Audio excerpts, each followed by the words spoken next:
Esse governador do Ceará tem que ser preso imediatamente. Embora as leis brasileiras não permitam esse tipo de coisa, esse sujeito é um sujeito que fez o que fez de maneira premeditada.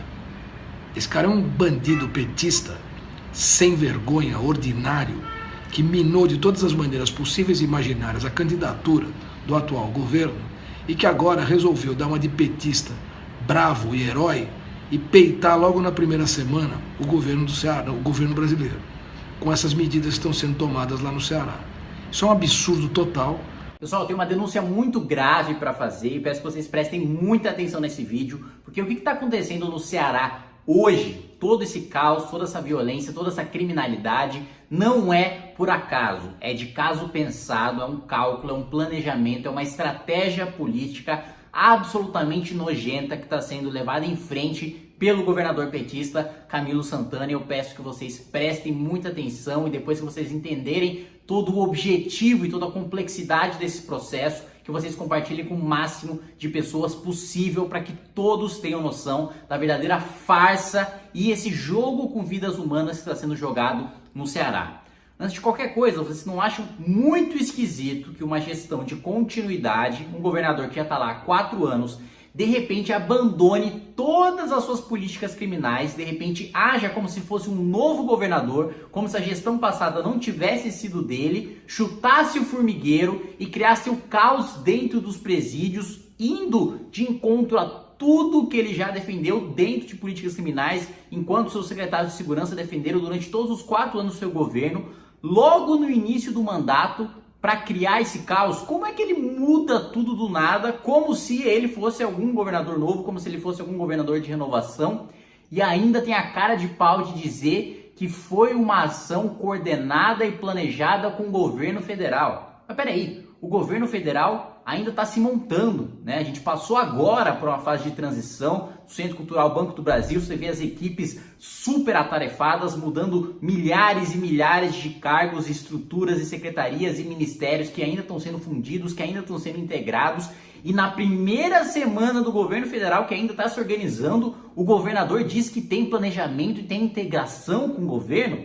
2 pontos muito esquisitos nessa história. Já o primeiro, dele mudar completamente a sua ação. Por que ele não fez isso enquanto o governo federal era petista? Que ele de fato tinha muito mais alinhamento ideológico, ele tinha muito mais diálogo, que ele aí sim ele teve tempo para planejar, para fazer uma ação incisiva, forte e poder lutar contra o crime organizado durante esses 4 anos. Por que só lutar contra o crime organizado agora? Por que só mudar as políticas criminais em relação ao crime organizado agora? E a resposta é assustadora. Primeiro, o governador quer forçar o governo federal a utilizar a força nacional, que sempre foi uma tese petista de centralizar o poder da polícia, de centralizar o poder de repressão do Estado no governo federal e enfraquecer as polícias estaduais. A tese de acabar com a polícia militar, a tese de enfraquecer as polícias estaduais civis, de deixar tudo no governo federal para que, como na Venezuela, você tenha a polícia, você tenha o exército, você tenha tudo facilmente nas mãos do governo federal, como se fosse uma espécie de guarda pretoriana, para que esse governo federal tenha o poder de tomar qualquer estado, coisa que não existe hoje. A gente tem diversas polícias militares muito bem treinadas, muito capacitadas.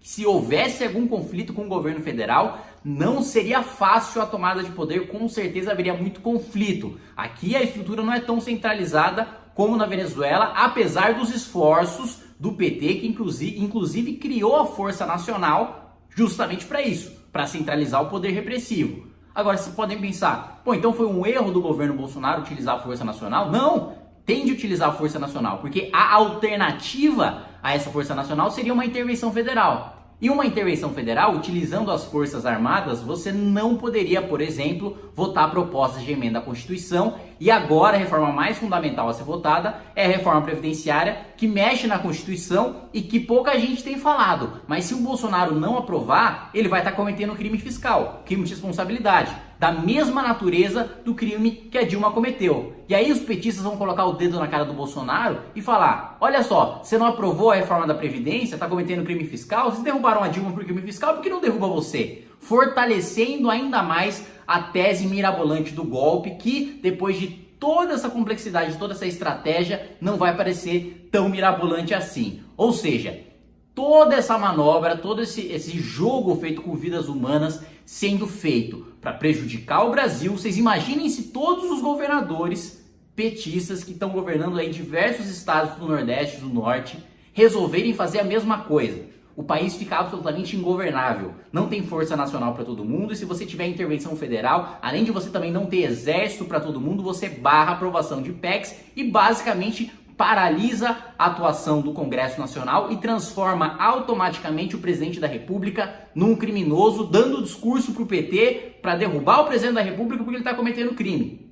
Então, é uma coisa planejada, é de uma complexidade tremenda, a gente precisa expor toda essa estratégia, a gente não pode deixar que continue da mesma maneira, né? Basicamente o governador Camilo Santana está obrigando o governo federal a utilizar a força nacional, a reforçar a tese petista do poder central, para que cada vez mais eles ganhem força, até para eventualmente, já no começo, ter poder e ter justificativa jurídica para derrubar o presidente Jair Bolsonaro. Então, é uma coisa assustadora. Vocês que estão no Ceará estão com suas vidas em risco, vocês estão fazendo parte de um jogo político nojento em que vidas estão sendo utilizadas como meros instrumentos, como meros objetos. A gente precisa expor essa estratégia ao máximo. Não faz o menor sentido do nada um governador que estava alinhado com a antiga gestão do governo federal começar completamente uma nova política baseada única e exclusivamente numa suposta parceria com o governo federal, para agora mudar toda a sua política criminal e começar, e ainda nas próximas eleições,